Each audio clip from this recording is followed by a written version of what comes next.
The Iran war has entered its third week, and the world is holding its breath. Cities in flames, skies filled with missiles, and millions forced to flee. And now, shocking new reports from Iraq and Tehran are shaking global powers to their core. What's really happening behind the headlines?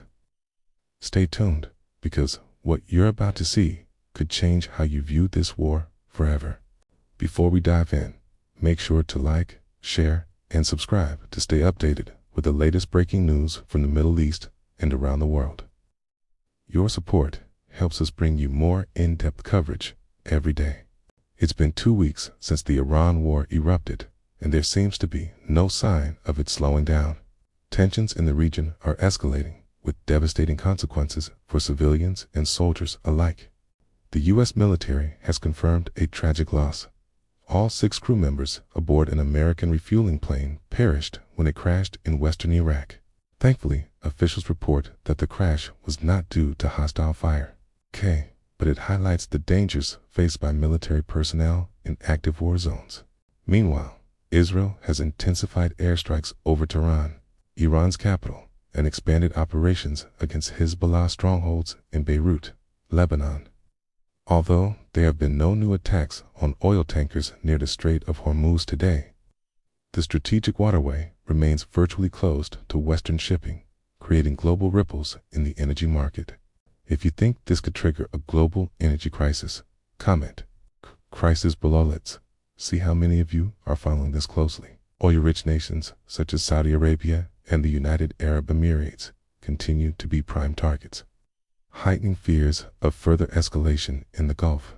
Closer to home in the UK, government officials have called petrol retailers to Downing Street amid concerns over price gouging, warning consumers not to be overcharged. Our diplomatic correspondent reports that waging war is never just about bombs. It's a complex logistical nightmare. Mid-air refueling operations, troop movements, and air support missions are a constant dance of life and death. On day 14 of the conflict, Tehran's streets remain eerily deserted, with citizens living in constant fear of airstrikes. Many describe the city as caught between bombardments from above and the oppressive regime below. The portraits of the new supreme leader, Mukabahi, dominate public spaces, but the man himself remains unseen. Rumors suggest he may have been among the first casualties, though nothing has been confirmed. The U.S. Defense Secretary reported that Iran's military infrastructure has been severely damaged. The country's leadership is isolated, desperate, and underground, making decisions under extreme pressure.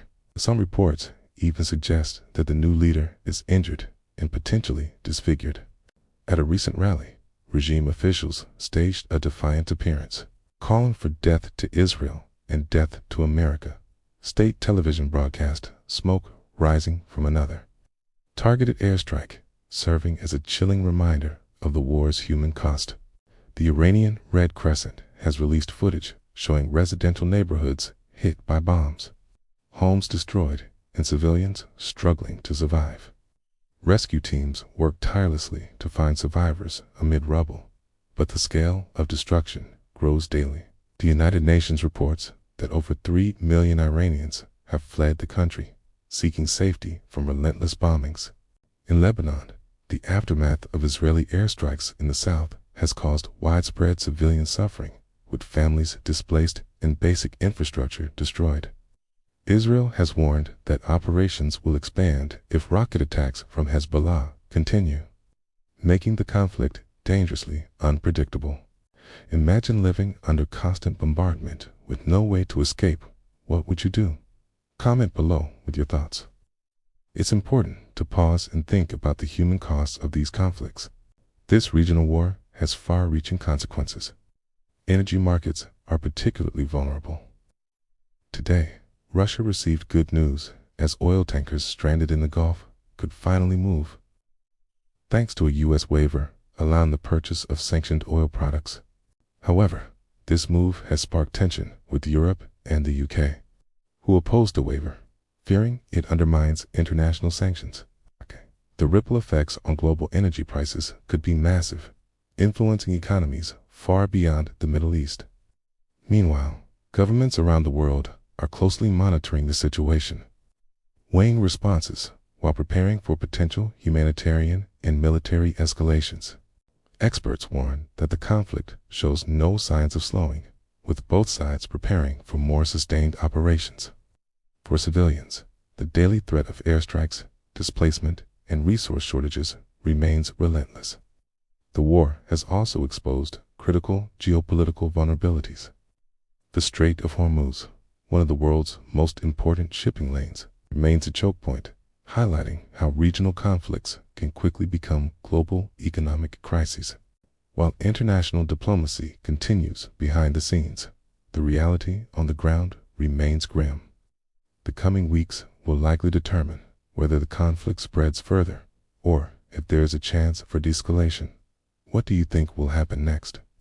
Could this war escalate into a wider regional conflict, or will global powers intervene? Leave your thoughts below. Your opinion matters. As the war continues, it's clear that the human, political, and economic consequences will be felt for years. Stay informed, stay aware, and stay connected. If you found this report insightful and important, don't forget to like, share, and subscribe for more updates. Click the bell icon to make sure you never miss breaking news from the Middle East and beyond.